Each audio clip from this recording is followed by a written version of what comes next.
Welcome back to Old School Sports and our Out of the Park Baseball 24 playthrough of the Buffalo Wings. We are in the opening stages of free agency. Free agency filings happen today. It's been a few weeks now since the World Series finished. We've been through award season in the arbitration period. The big move was moving on in arbitration from longtime first baseman Takao Ota and using him as part of a trade along with several prospects to bring pitcher Chris Sabatka to us from the Dodgers. And you can see right now Sabatka is potentially penciled in as our number one starter next season. We will be losing most likely Shohei Ohtani from the rotation, moving him to right field to take advantage of his bat, hopefully, in what will likely be his final season with our team. So bringing in Sabatka to potentially not replace him, but to potentially take a spot in the rotation, I think is a big step forward towards us potentially being able to have Ohtani as an everyday player in the 2032 season rather than a starting pitcher where he's been the last 5 years for us.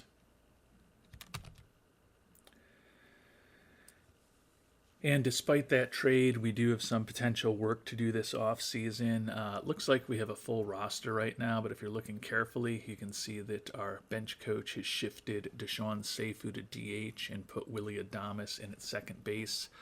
I do not want to do that. So we are still looking for a first base / DH / right fielder. Right now we've got Ohtani penciled in right field and Basallo penciled in at first base. But in theory, we would prefer to move one of those players to DH and bring on a first baseman or a right fielder who is better defensively than either of those gentlemen. Also need to potentially bring on a fourth outfielder as well as a few relief pitchers. So we don't have a ton of work to do. And for a rare treat, we actually have a little bit of money to do that work with. And the reason we only have about $13 million right now is that we have jumped in already and made a few offers to players who we think could fill some of those holes that I just identified. And we've offered a number of players minor league contracts, including Chris Gao, who apparently is looking for a minor league deal only, 34-year-old, spent last year between AAA Rochester as well as Washington at the major league level very briefly. He's a guy that we saw was one of the top pitchers available who wasn't looking necessarily for a major league contract, so figured we'd take a flyer on him. And Dralix also mentioned that in the comments, and Dralix also helped us with our decision on Hayden Yinger, who has been one of our top starters for a few years now, ever since we made a big trade with Toronto to bring him on board. He's been really good for us over the years. During the course of his Buffalo career, 4 years was 39-24 with a 3.36 ERA and an 11.4 WAR over those 4 seasons. And he talked to us before free agency, said he was looking for $22.4 million a year for 4 years. And we had the opportunity to make a $18.9 million qualifying offer to him. But when we checked out the potential free agents at the time, we noticed that Mr. Yinger was only looking for about $4 million supposedly if he hit free agency. So Drelix also noticed the same thing there. So we decided not to make the QO to him since we figured he might accept it. And he does look like he's actually only looking for $4 million a year. So you can see we are not even offering him that. He was looking for $4 million for 1 year. We're offering him $3.25 million average over 3 years with some team options. As I mentioned, he's been a pretty good pitcher for us over the years. Would be great to have him in the mix as a potential starter. Also would make us feel even better about potentially moving on from Ohtani in the rotation.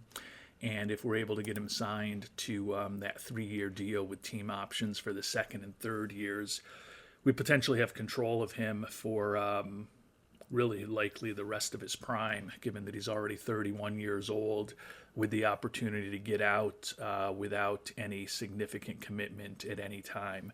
Don't know whether he'll accept it or not, but we've made that offer to him, and he's at least thinking about it. And the other position where we've made an offer to someone is a position that we mentioned at the end of the last episode. We identified 3 guys who we thought could potentially help with that first base, DH, right field issue that we have. And they were Lawrence Butler, the 31-year-old right fielder who has put up a 117 WRC plus over the course of almost 2,000 major league at-bats. Not quite the range we're looking for in the outfield. Quite honestly, it's the same range that Ohtani has right now, so he's not a perfect fit there. Definitely could take over at first base, though, and would be better defensively than either Ohtani or Basallo there. The other guy that we were considering is Austin Wells. Probably the most accomplished offensively with a 120 OPS plus over the course of over 4,500 at-bats in his career. Don't love about him that he is fragile. Does definitely have better outfield range than Ohtani and certainly Basallo. And at first base, sadly, with those ratings, he'd still probably be the one to go with over Ohtani or Basallo as well. So he is in the mix. And then a third guy who I am considering is Brett Beatty. Looking at his batting stats over the course of his major league career, actually the most productive with a 124 WRC plus compared to the other two. Taking a look at his profile, certainly in terms of the infield, has the best ratings there if we wanted to make him a first baseman. And his outfield range is a little worse than Wells, but a solid error and arm rating. So Dralix brought up the point that none of these guys is a game-changing player. And there's a handful of other guys out there who are really similar to these 3 guys.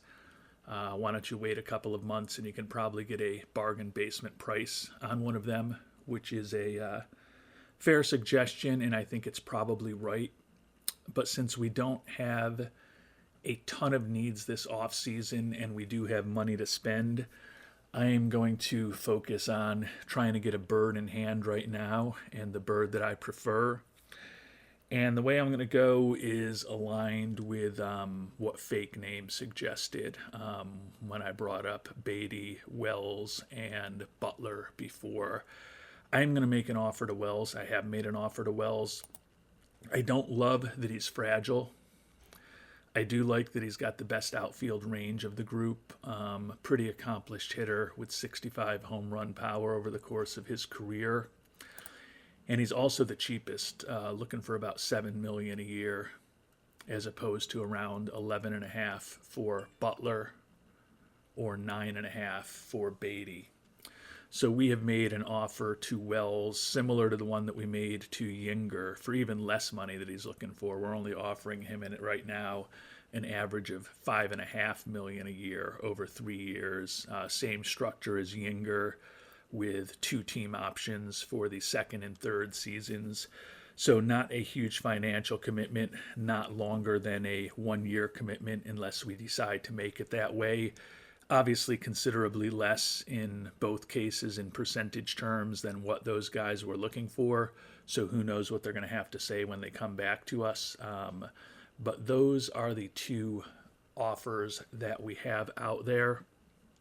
There is a part of me that's considering making an offer to Jared Kelenic, another fragile guy, not looking for a ton of money. We did have him at the end of last year, and he was not particularly productive for us, hitting just .201 with 9 homers and 259 at-bats as our starting right fielder. With the ratings that he has, though, I think he could be a potentially interesting 4th outfielder for us. And given that Honeycutt is fragile physically, potentially we have 37-year-old Otani in the outfield, who'll be 38 midway through the year. And then also potentially bringing on fragile Austin Wells. The thought is, even though Kelnick is fragile, there's the opportunity for him to be playing considerable time, even though we're looking at him as a fourth outfielder. So with the money he's looking for, he's a guy that we would consider, but going to hold off on an offer to him right now because we've also put a trade offer out there on a guy who we think could fill that fourth outfielder role for us. So we're going to wait and see what the response from the team that we made that offer is. As we kind of begin free agency in earnest here, we've got the winter meetings coming up in about 2.5 weeks. May not hear too much on some of these offers we've made until then. And then the Rule 5 draft, and we're going to continue scouting and thinking about international amateur free agency as well in the coming weeks. And we've gotten a response back on that trade offer, and I think it's definitely something that we should consider. We would be shipping Tanner Shillette, the catcher, first baseman / left fielder. Has a lot of power, but not much else. Spent most of this past season in AAA Albany for us, where he hit .244 with 20 home runs. But he has not done much in admittedly not a great opportunity at the major league level. Has 161 at-bats over 3 seasons with Washington and us. And he's hit just .211 with an OPS of .608. 6 homers in those 161 at-bats, so even the power hasn't been quite what we would have hoped, and he does not bring much to the table defensively. And we would be trading him for Miguel Blaze. Now that is a name that probably is familiar if you've been watching the series. He's a guy who we picked in the Rule 5 draft several years ago, and he had a great year with us when he was forced to be on our roster. 26 homers, 21 stolen bases. I guess I can't call it a great year. He was an average offensive player, but a 2020 season. And since then, he had a tough time making our roster. And we ended up trading him away to Washington in the deal that brought us third baseman Jace Young, who we've since moved on from. But he's coming off of a pretty solid season in Washington last year. And we would be viewing him as a fourth outfielder. And the only reason I would consider bringing him back rather than just paying the money to bring on Jared Kelnick is that he's making less money. He's not fragile. He's got a little more speed. And he's also a right-handed hitter rather than a left-handed hitter. Right now, in our lineup, we've got Basallo as a left-handed hitter. Our center fielder, Featherston, is a left-handed hitter. Third baseman, Collier, is a left-handed hitter. And then potentially bringing on Wells as a left-handed hitter as well. With those guys, particularly given the fact that, as I mentioned, Wells is fragile in wherever he ends up, whether it's first base, left field, right field, DH. Having a right-handed bat to potentially platoon with him may work a little better than Kelnick, simply because Kelnick as a left-handed hitter isn't going to work as a platoon for us. And Blaze is decent defensively. He can definitely play left or right competently. We could play him in center field if we had to in a pinch, although that's certainly not optimal. But as a fourth outfielder, I don't think he's the worst option in the world for us. And he's still a guy who's under team control, making about $2.7 million this year, and his arbitration number is $3.6 million next year. He's also even got an option year left. I think we'd prefer to have him on the roster if we're going to be spending 2.7 million on him, but I think he could be an interesting option for us, and we don't need to add in much more than Gillette to get that deal done.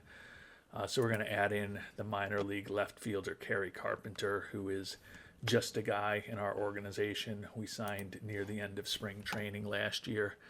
Happy to throw him in to get the deal done.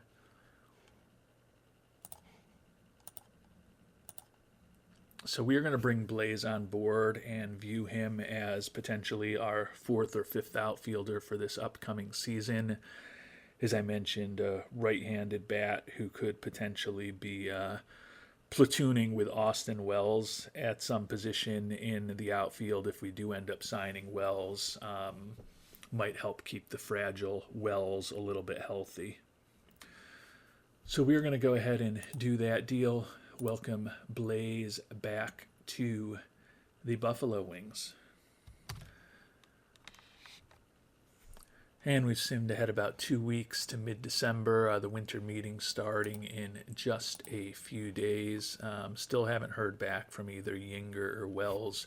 Presumably we'll get some feedback by the end of the winter meetings at the latest. It doesn't seem like the markets for them are going crazy at this point if they haven't come back and told us that we've got a better offer, you need to up your game. So perhaps that's a sign that we'll get one or both of them signed over the next week or so.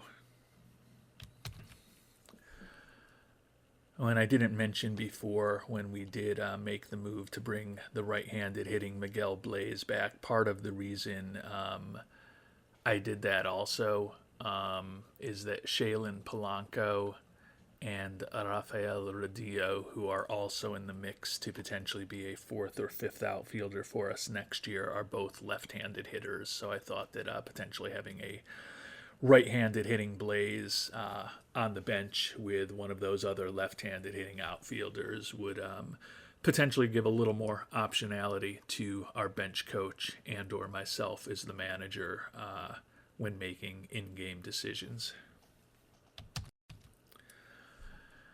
And we made it to the start of the winter meetings, and not surprising, it looks like we've got some feedback from Yinger and Wells now. Yinger looks possible. Wells seems possible. Chris Gao to that minor league contract also seems possible. So those are the three most important offers we've made thus far. Seems like those are going well. Lottery results announced. We are not part of the lottery. Looks like a little bad luck for the Expos moving from number 3 to number 1, and some good luck for the A's and the Padres, both moving up to the second and first picks in the draft, respectively. Winter meetings are underway, so maybe there's a chance that in the next few days, Yinger and or Wells will be locked up by the Buffalo Wings. And we did get Hayden Yinger signed to come back. Fans are not happy that Luis Castillo moved on. You may remember we traded for him midway through last year, and he had a really incredible year for us out of the bullpen. Ended up winning the Mariano Rivera Award for the National League. So for a guy who wasn't a closer, that was pretty impressive. He got pretty big money, though. Looks like he's probably going to be a starter again. Got $12.5 million for 1 year to go to the Phillies. So the fans aren't happy that he is gone.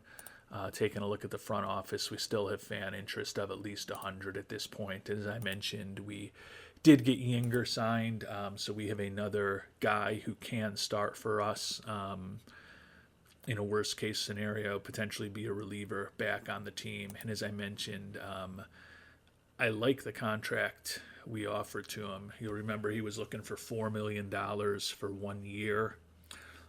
We've got him for $3.25 million average over the next 3 years with team options each of the last 2 seasons. So, as I mentioned, I feel like we've got control of him through the rest of the potential prime of his career. With the way he's pitched for us the last 4 seasons, he will definitely be in the mix for a spot in the rotation. And with Yinger surprisingly back and Sabatka on board from the trade, the plan to make Shohei Ohtani a DH slash first base slash right fielder for us next year, rather than a starting pitcher, is officially in place.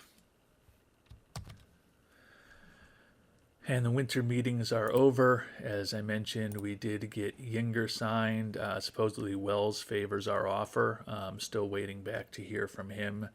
But obviously, with Blaze in as our fourth or fifth outfielder, Yinger in is a sixth guy who could definitely be part of our fifth five-man starting rotation, and the potential to bring Wells on board. It is very possible that the heavy lifting of our offseason could be done in the next few days. We've got the Rule 5 draft coming up now in 4 days. Need to keep thinking about international amateur free agency, so we'll spend some time on those things. But clearly, if we can get Wells signed and still have over $11 million to be flexible with, if there's some bargains as we get closer to the start of the season, I don't think we are in horrible shape. And we've made it to the Rule 5 draft. Not a ton of holes on the team. We usually end up coming out of the Rule 5 with an arm for our bullpen in many seasons, and we oftentimes come out of the Rule 5 draft with a guy who can potentially be a utility outfielder for us. So those are two areas where we could still potentially use some more players in the mix, but obviously we'll go where the talent is when we're making our decisions on whether or not to bring anyone on board.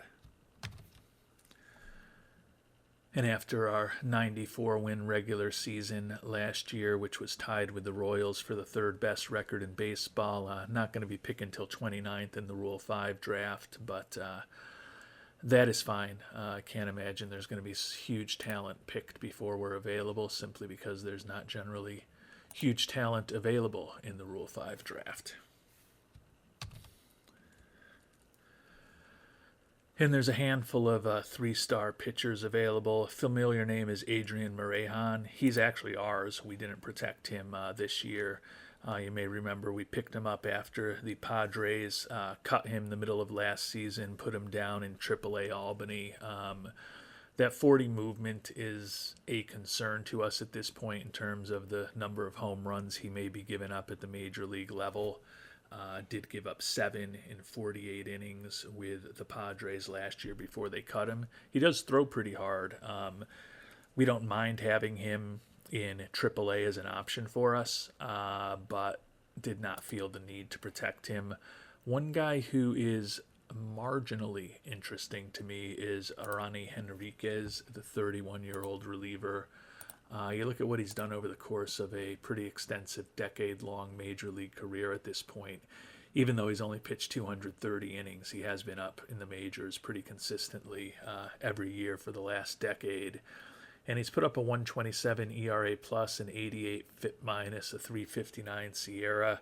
Not a bad arm for the bullpen, making a little bit of money, $2.2 million, but not prohibitive.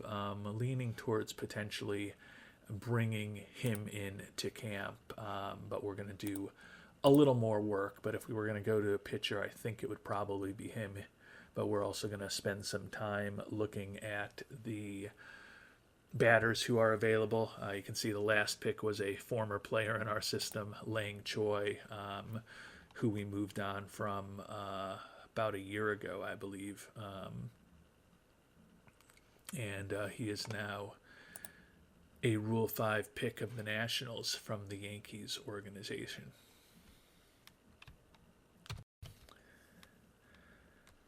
And there are a couple hitters who I would consider taking in the later rounds, but I think I'm leaning towards Henriquez right now. We'll see what our scouting director recommends. He recommends the reliever Bryce Elder. He's coming back from a torn rotator cuff, out another 3 to 4 months, so barely going to be ready for spring training and probably will miss part of spring training. Not the best personality in the world, 32 years old. He is a guy who could start in a pinch, but that is not as huge an issue for us now with Yinger back on board. Feel that we've got 6 very competent major league starters right now on our potential 26-man roster, as well as another guy or two who could start for us in a pinch. So I think I'm going to overrule him. We're going to bring Ronnie Henriquez on board. No guarantees that he makes the roster. The fact he is making 2.2 million probably will work against him a little bit to be a back end of the bullpen kind of guy. But if we can't find any better or cheaper options in free agency or the trade market, I don't think it hurts us to have Henriquez in camp with us. And it looks like the fans like the acquisition of Henriquez for what that's worth. So let's move on, continue the draft, and we'll see if any of the hitters that we were potentially interested in are still available. And fortunately, at least one of them is. And actually, they both are, which is good news. So, scouting director recommends we still go with Bryce Elder. We are going to overrule him. The two guys that we like are the 25-year-old first baseman Henry Allen. Good personality, definitely a guy that we could platoon potentially at first base with the likes of a Ohtani or a Basallo or perhaps a Wells if we end up getting him signed. No guarantee he's going to make the team because we also still have Vaughn Necker, who did really well for us in very limited playing time as a rookie last year in the mix, is a right-handed hitting utility infielder.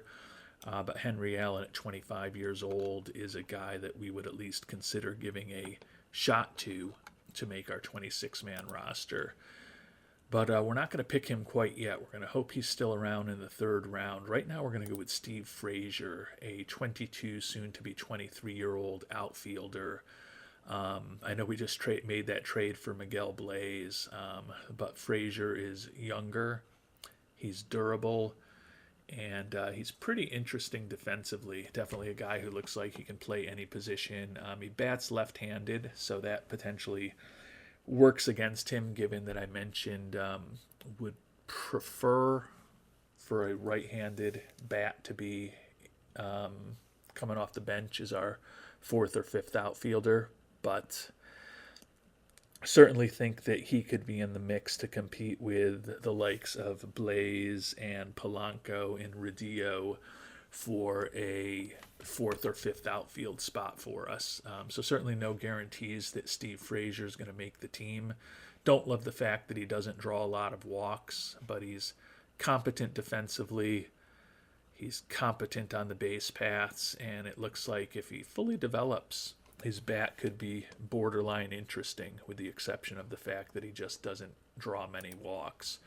So we are going to bring Frazier on board here in the second round, auto draft until our next pick, and still recommending Bryce Elder.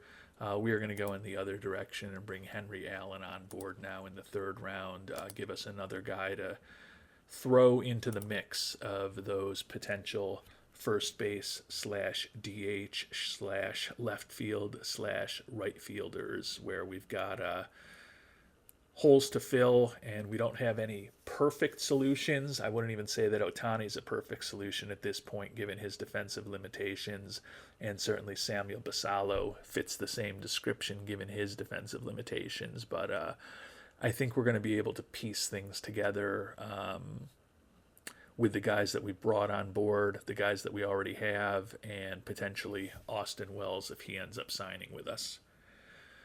So with that, I am going to call it a draft.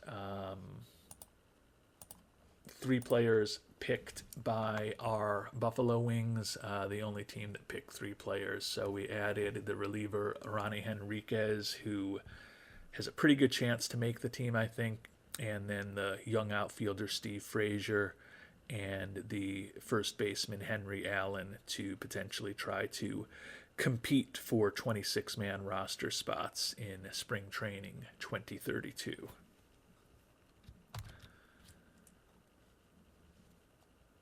So with our trade in our last episode for Sabatka, with re-signing Yinger at a very team-friendly deal, and now bringing on Henriquez, Allen, and Frazier in the Rule 5 draft, feel like we've made a little bit of progress here in the very early stages of free agency and the offseason. With Henriquez on board, that limits our money for free agents a little bit, but still to be at this point with the guys that we brought on board and potentially being able to bring Wells on board also and still having over $9 million to spend, feel like we are in a position where we have more financial flexibility than we have had in many recent off seasons.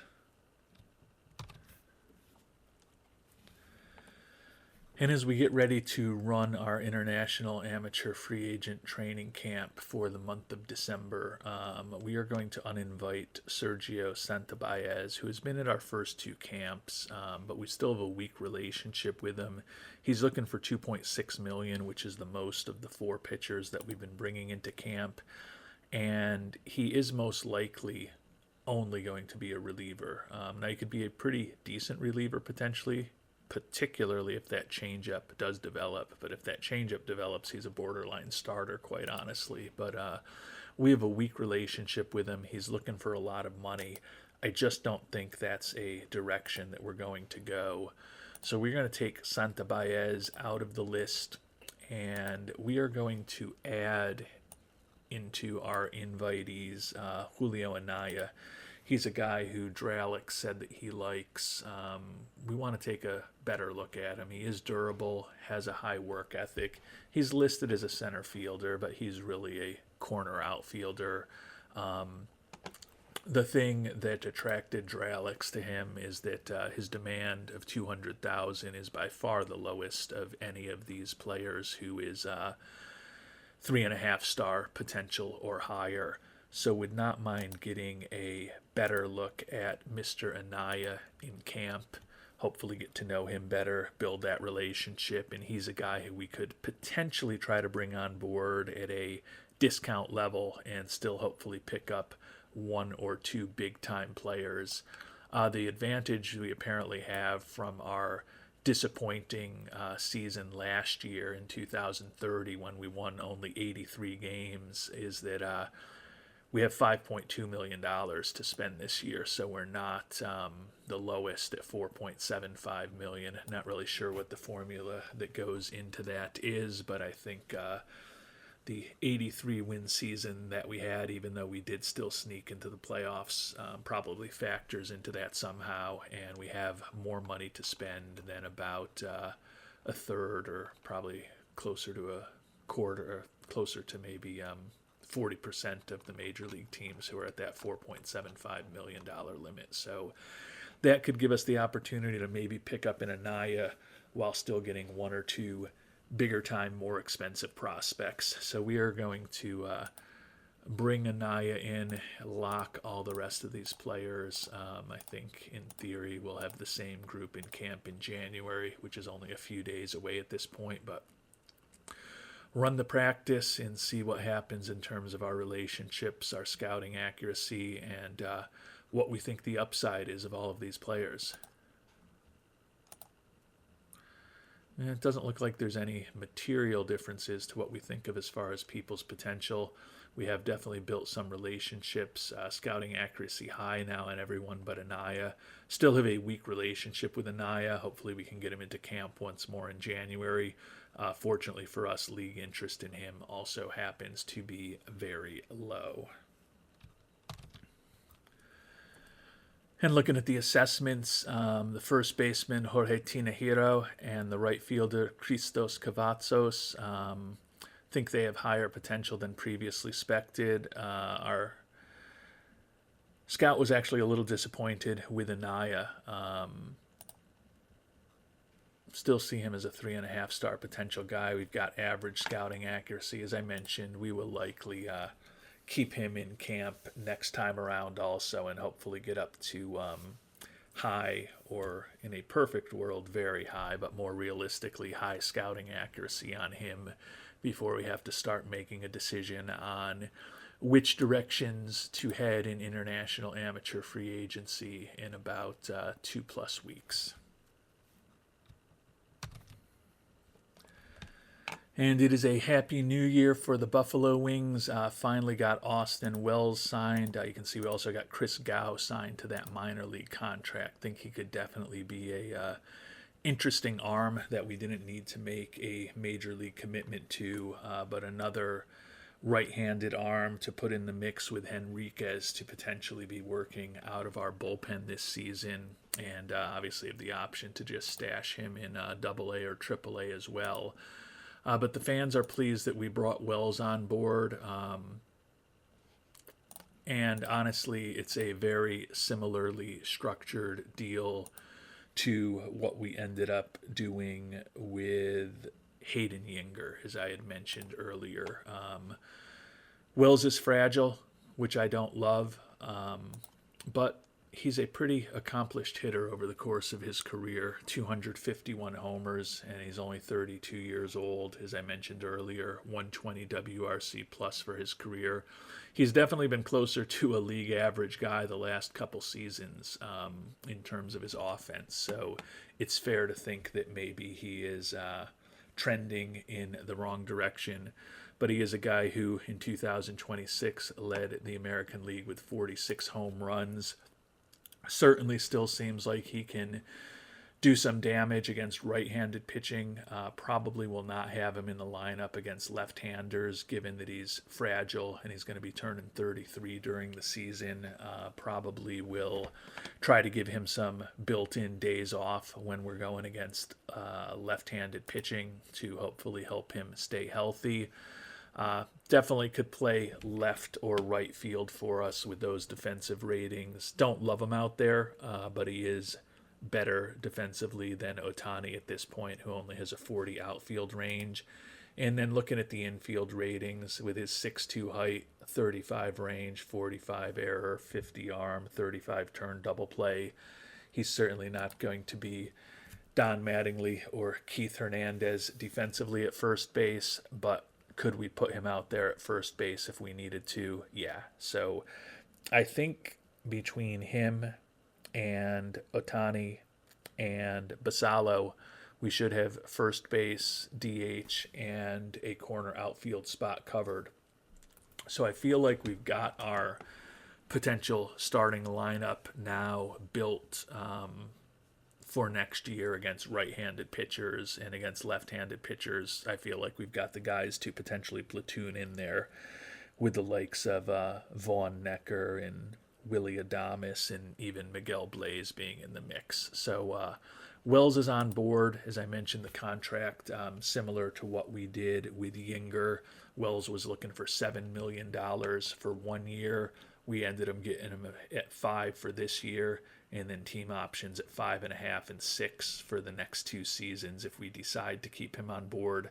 So not a long-term commitment, but we do have control of him for the medium term through what should be the rest of, I wouldn't say it's the prime of his career anymore, closing in on 33 years old, particularly with the way his performance has dropped off a bit the last couple of years.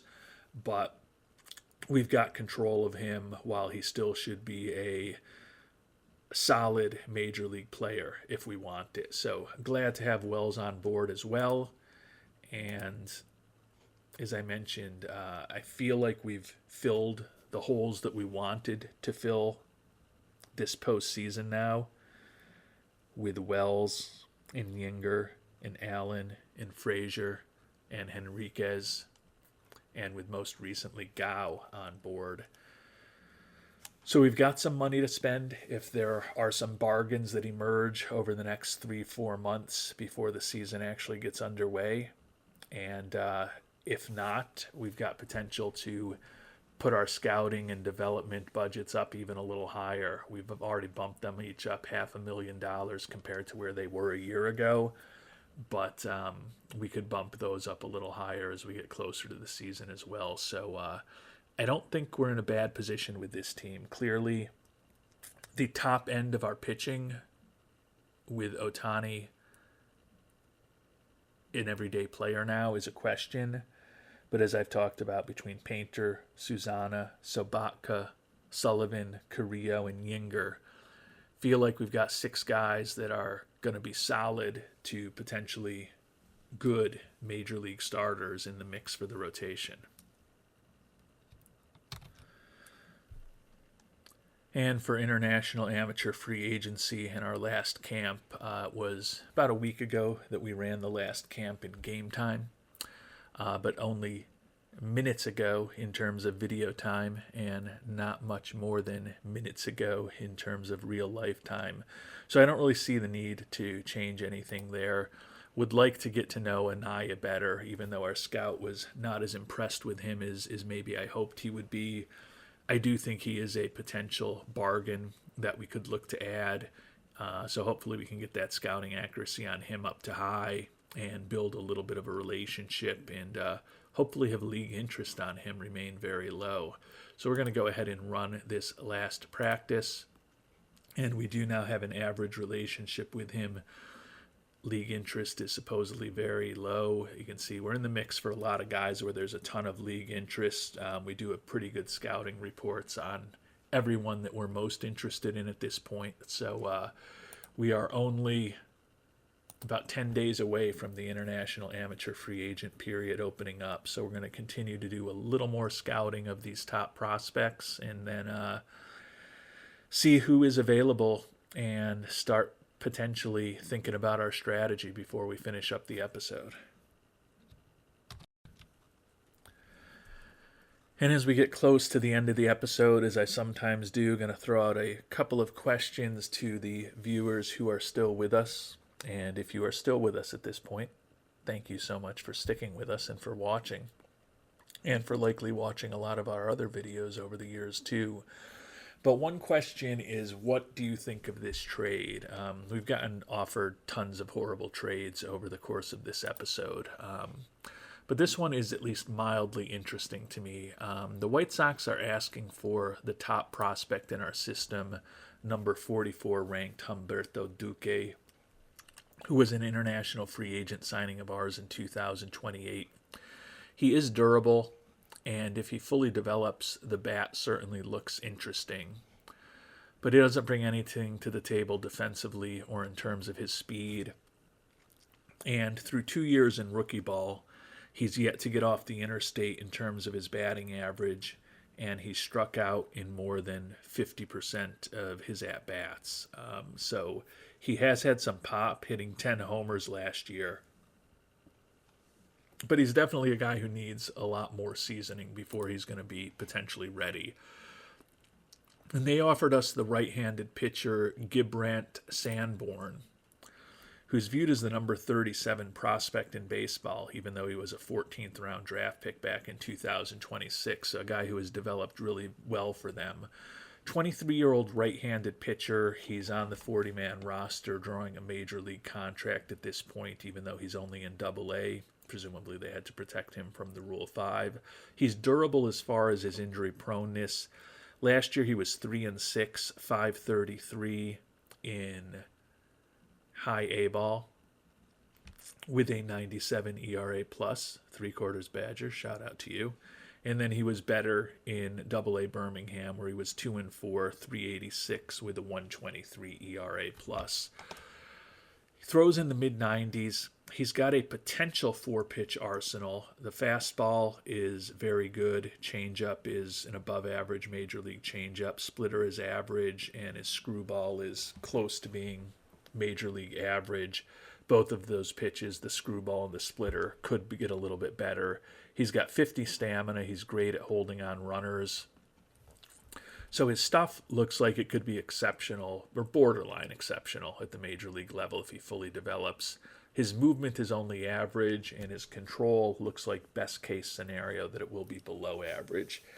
So he's not a perfect pitching prospect by any stretch of the imagination. No guarantee that he makes it as a starter. These ratings are based on him as a reliever, but I think I would try to use him as a starter if we were going to trade away one of the top prospects in our system for him. I don't know what I think about it. I think Duque's ceiling is certainly higher if he reaches his full potential. I question whether he's going to reach that at this point. Sanborn is a guy who's almost 3 years older, is closer to his ceiling at this point. Admittedly, his ceiling is not as high. even with the ratings he has right now, he's potentially a borderline major leaguer. I think he probably needs another year in AAA for seasoning. But given the dearth of pitching prospects that we have in our system, and given that we do have a lot of bats coming up, again, maybe not as good as Duque's if it fully develops, but there's no guarantees Duque is going to fully develop. And as I mentioned, he doesn't bring a lot to the table defensively or on the base paths or in terms of bunting. Just wondering if anyone has thoughts on whether we're crazy to consider trading away Duque for Gibrant Sanborn. So if you've got thoughts on that, would love to hear them. Thank you in advance. And the other thing I'd like your thoughts on, if you're willing to share them and you have some, is strategy for international amateur free agency. I'll dig in now on the 10 guys that we've been bringing to camp the last 2 sessions. Humberto Aguayo, the left fielder, looks like he could have a decent bat with plus contact and excellent home run power, like the high work ethic. He's a corner outfielder / DH. At 6'3", he could play first base or obviously play DH. We got a very strong relationship with him. League interest is very high. Not looking for a crazy amount of money for a 5-star prospect. Catcher Jorge Berrios, on the other hand, is looking for double what Aguayo is at $2.4 million. Don't love some of the personality traits, but a potentially extremely interesting bat for a catcher with home run power and the ability to draw walks, both being borderline exceptional or exceptional. Average defensive ratings for a catcher, barely 17 years old. Certainly someone to think about in my view. Alejandro Morales, center fielder, looking for $3 million, and we only have an average relationship with him, so one of the weaker relationships among the guys who have been in all of our camps. Contact and home run power, both very enticing, like the durability, more of a corner outfielder in terms of his defensive ratings. Joep Spreckley is the shiny toy. We're high scouting accuracy on him, still view him as a 5-star prospect with potentially off-the-board contact and home run power and a great ability to draw walks. Doesn't bring anything else to the table other than that bat, but that bat is certainly tempting. Looking for $2.8 million, one of the more expensive guys potentially out there. Jorge Tinajero, 17-year-old from the Dominican. Another guy who potentially has an interesting bat, like that he's got high leadership, barely 17 years old. We've got a very strong relationship with him, not looking for as much money. Christos Cavazos is a guy who was not at our first camp, but who has been at the 3 camps since then. Love the personality with the high leadership and work ethic, as well as some other personality traits that are positive.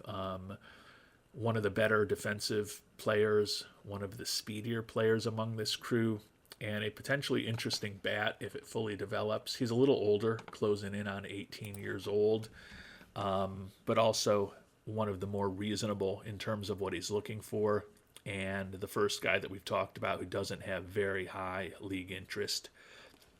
And speaking of guys without a lot of league interest, Julio Anaya, like the durability, like the high work ethic, potentially interesting bat. I think I like Cavazos' bat better than Anaya's, but he's also more expensive.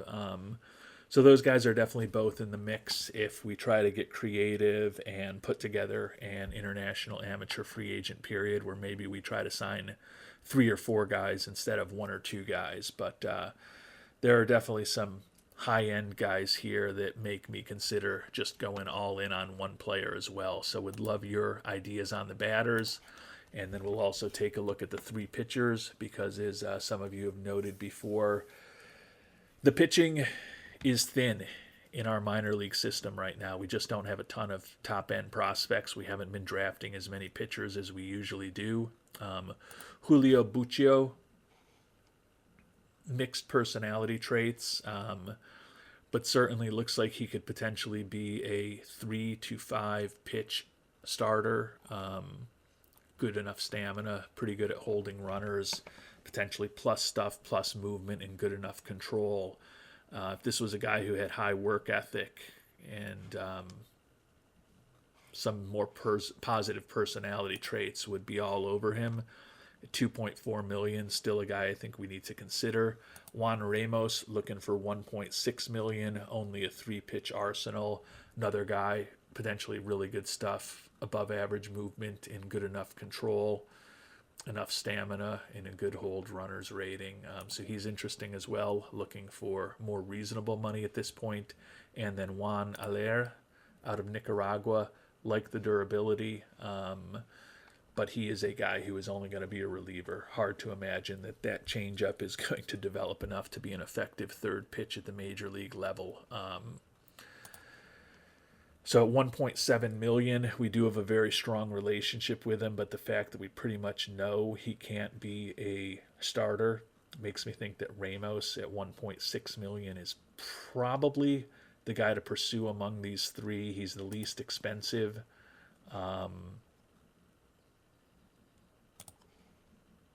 I like Buccio. I mean, certainly a guy who could have 3, 4, or 5 pitch arsenal is intriguing. But I don't see him being so far ahead of Ramos that I'm willing to spend another $800,000 on him right now. So if you've got thoughts on what we should do in the pitchers, would love to hear those as well. But appreciate, as always, any input from viewers as to what we should potentially do with this motley crew of the 10 players that we have been bringing into our international amateur free agent camps. And there's obviously other directions we can go. We start getting into some more reasonably priced players. Center fielder Jorge Frausto here. Really love the personality.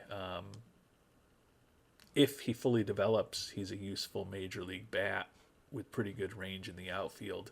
Obvious, a lot of ifs as far as him fully developing, but also a guy who's only looking for $130,000 compared to the big bucks that some of the higher end prospects are looking for. So if you've got theories, plans, ideas, opinions on what we should do in international amateur free agency and what we should think about doing with that trade that we were offered by the White Sox, I would love to hear them in the comment section. So please let me know what you're thinking. With that, we are going to finish up this episode. Still have a lot of work to do this offseason. We had a lot of minor league free agents move on from our team this year. So you can see we've got a lot of teams where we need to bolster our minor league system. Certainly we do have potential in our international complex and our rookie ball teams to be moving some players up, likely to A or high A ball, to help fill out some of those rosters. But we're certainly going to need to be hitting the free agent market at all as well over the next few months to round out the farm systems and hopefully ensure that they are competitive and we are maximizing the development of the players in our system. And we'll find out what we decide to do in international amateur free agency and with that trade offer and with the rest of the offseason in our next episode. Until then, thanks so much for watching and hope you have a great day.